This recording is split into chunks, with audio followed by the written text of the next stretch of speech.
আজিলৈ মই এই জিতু মনি নামৰ চেনেলটোত যিমান ভিডিও আপলোড কৰিছো সকলোতকৈ এইটো ভিডিও হৈছে ইম্পৰ্টেন্ট সকলোবোৰ ভিডিও আপোনালোকৰ বাবে ইম্পৰ্টেন্ট কিন্তু এইটো ভিডিও আপোনালোকৰ বাবে বেছি ইম্পৰ্টেন্ট কাৰণ এইটো ভিডিও যদি আপোনালোকে সম্পূৰ্ণকৈ চাই আৰু এইটো ভিডিও যদি বুজি লয় তেনেহলে আপুনি লাইফত এজন নহয় এজন মানুহক সহায় কৰিব পাৰিব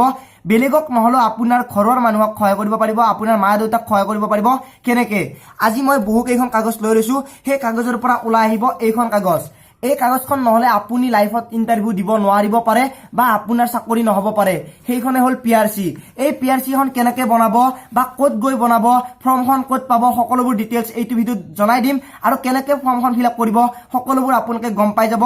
এইটো ভিডিওত একেবাৰে ইম্পৰ্টেন্ট প্লিজ শেষলৈ চাওক আৰু আপোনাৰ তাত যদি আছেও তেনেহলে আজিকালি যেহেতু নতুন প্ৰসেস এই প্ৰসেসটো জানি লওক এই প্ৰসেসটো জানিলে আপুনি কাৰোবাক সহায় কৰিব পাৰিব সেইজন বন্ধুৱে হওক বা সেইজন দাদাই হওক যে নহওক প্ৰথম কথাটো হল এই পিআৰসি খন অনলাইন পিআৰসি এই অনলাইন পিআৰসি আগতে অফলাইন আছিল সেই অফলাইন পিআৰসি খন হয়তো আপোনাৰ তাত আছে যদি আগতে বনাইছিল যদি মোৰ এজত বনাইছে বা আপোনাৰ যদি এতিয়া 18 বছৰ বা 19 বছৰ হৈছে তেনেহলে আপুনি পাব অনলাইন পিআৰসি এই অনলাইন পিআৰসি খন কেনেকৈ বনাব প্ৰথম কথাটো হল এই পিআৰসি খন আপুনি ঘৰতো এপ্লাই কৰিব পাৰে ঘৰত এপ্লাই কৰাৰ বাবে কি কি ডকুমেন্টছ লাগে মই কৈ আছো কিন্তু আপোনাক এটা কথা কও ঘৰত যদি আপোনাৰ কিবা ভুল হৈ যায় ভুল হলে আপোনাৰ কিবা এটা প্ৰবলেম হ'ব পাৰে সেইটো কথা গম পালে তাৰ পিছত আপুনি যদি অনলাইন দোকানত কৰে তেনেহলে আপোনাৰ পইচা বেছি যাব কাৰণ এই পিআৰসি খন পোৱাৰ বাবে অফিসত দিব লাগে 120 रुपीस এই 120 रुपीस দিয়াৰ বাহিৰেও আপুনি অনলাইন কৰতে যাব 100 रुपीस স্ক্যান কৰিব লাগিল কিবা কৰিব লাগিল এইবোৰ কৰতে আপোনাৰ এক্সট্ৰা পইচা গুছি যাব প্ৰায় 400 500 গুছি যাব এইখিনিও বহুত পইচা আমাৰ দৰে দুখীয়া মানুহখিনিৰ বাবে আমাৰ দৰে এই মিডিয়াম ক্লাস ফ্যামিলিৰ মানুহখিনিৰ বাবে এইখিনিও বহুত পইচা কিন্তু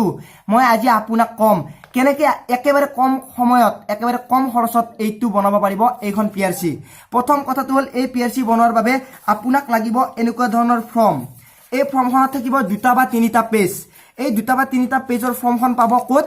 আপুনি অনলাইন ডাউনলোড কৰিব পাৰে assam.gov.in ত যাই ফলে বা আপুনি DC office SDC office circle অফিসৰ যাই আপুনি কিনি আনিব পাৰে 10 रुपीस বা 5 रुपीसত এই ফৰ্মখন আনি ফিল আপ কৰিব আপুনি নিজে জানিব নিজৰ নাম date of birth mobile number passport number এইবোৰ নালাগে ফাদাৰ্স নেম মাদাৰ্স নেম বা আপোনাৰ ঘৰ ক'ত state district sub division revenue circle village post office এইবোৰ সকলো জানে সকলো কৰিলে আপোনালোকে এইখিনি কৰাৰ পিছত আপুনি কি কৰিব লাগিব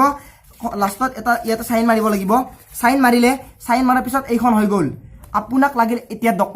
ডকুমেন্টস কি লাগিব মই জনাই আছো প্ৰথম কথাটো হল ডকুমেন্টস আপোনাৰ লাগিব ডেট অফ বাৰ্থ সাৰ্টিফিকেট যদি আপোনাৰ ডেট অফ বাৰ্থ সাৰ্টিফিকেট নাই তেনেহলে মেট্ৰিকৰ কিবা ডকুমেন্টস দিব যত আপোনাৰ ডেট অফ বাৰ্থ লিখা আছে সেই ডকুমেন্টস এখন লাগিব ইম্পৰ্টেন্ট ডকুমেন্টস খিনি কৈ আছো যিখিনি নহলে আপুনি বনাব নোৱাৰে সেইখিনি কথা আপোনালোকে মনত ৰাখক তাৰ পিছত আপুনি যে এজন অসমৰ বাসিন্দা বা আপুনি সেইখন গাঁৱৰ বাসিন্দা সেইভাবে লাগিব আপোনাক গাঁওবুঢ়াৰ সাৰ্টিফিকেট আপুনি নিশ্চয় গাঁওবুঢ়াৰ সাৰ্টিফিকেট লৈ পাইছে সেইখন আপোনালোকে জানে এই গাঁওবুঢ়াৰ সাৰ্টিফিকেটখন লাগিব সেইখন ইম্পৰ্টেন্ট মাস্ট বি এই দুখন হৈ গল এই দুখনৰ পিছত লাগিল আপোনাক থাৰ্ড অপচন হল মাটি যে আছে আমাৰ ঘৰ যে আছে এইটো এই ঘৰটোৰ নিশ্চয় মাটিৰ কিবা এটা নহয় কিবা এটা নাম্বাৰ আছে সেই মাটিৰ নাম্বাৰত নিশ্চয় আপোনালোকে মাটিৰ খাজানাৰ কথা গম পায় মাটিৰ খাজানা দিয়া ৰচিদ লাগিব ফটো ষ্টেট কপি এইখন হৈ গল থাৰ্ড ইম্পৰ্টেন্ট মাটিৰ খাজানা দিয়া ৰচিদ নহলে আপুনি এপ্লাই কৰিব নোৱাৰে এইটো ইম্পৰ্টেন্ট তাৰে পিছত আহিল মা দেউতাৰ ভোটৰ লিষ্ট মা দেউতাৰ ভোটৰ লিষ্ট যেহেতু আমাৰ ভোটত নাম নুঠে ভোটৰ লিষ্ট লাগিব মেট্ৰিক পাছ কৰি আপোনালোকে এপ্লাই কৰিব পাৰিব বনাব পাৰিব তাৰে পিছত আহিল মেট্ৰিকৰ এডমিট বা মেট্ৰিকৰ সাৰ্টিফিকেট কাৰণ মেট্ৰিক দিয়াৰ পিছত এইখন বনাব লাগে হায়াৰ সেকেন্ডাৰী বাবে হায়াৰ এডুকেশনৰ বাবে সো এডমিট লাগিব ইম্পৰ্টেন্ট আছিল এইখিনি তাৰে পিছত আপোনাৰ পাসপোৰ্ট সাইজৰ ফটো লাগিব 2 কপি বা 3 কপি এইখিনি হল ডকুমেন্টস কিন্তু এইটো কৰিলে নহব প্ৰথম কথাটো হল আপুনি গোটেইখিনি লৈ ললে ডকুমেন্টস খিনি গম পালে কি লাগিব এই ডকুমেন্টস খিনি লৈ আপুনি আকৌ এসডি অফিসত বা সাৰ্কুল অফিসত যাব লাগিব গৈ তাত সাবমিট কৰিব লাগিব সাবমিট কৰি 120 रुपीस দিব লাগিব আপোনাৰ কিমান খৰচত হল মাত্ৰ 120 रुपीस তাতে জমা দিলে তাৰ বাহিৰে আপোনাৰ ফটো ষ্টেটত বৰ বেছি 5 টকা গল কিমান হল 125 গাড়ী ভাড়া গল আপোনাৰ 10 টকা বা 20 টকা মই সবখিনি মিলাই কৈছো আপোনাৰ হল 135 বা 145 তাৰ পিছত আপুনি কি কলো গোটেইখিনি হৈ গল 150 ৰ ভিতৰত আপুনি একেবাৰে কম খৰচৰ ভিতৰত কোনো দালাল নোহাকৈ যদি আপুনি দালালক ধৰে তেনেহলে প্ৰায় 2000 আপোনাক দাবী কৰিব পাৰে 10000 কৰিব পাৰে যেহেতু আপুনি নাজানে বা আমি নাজানো কিছুমান মানুহকটো এনে কৈ দিয়ে 1500 লাগিব 2000 লাগিব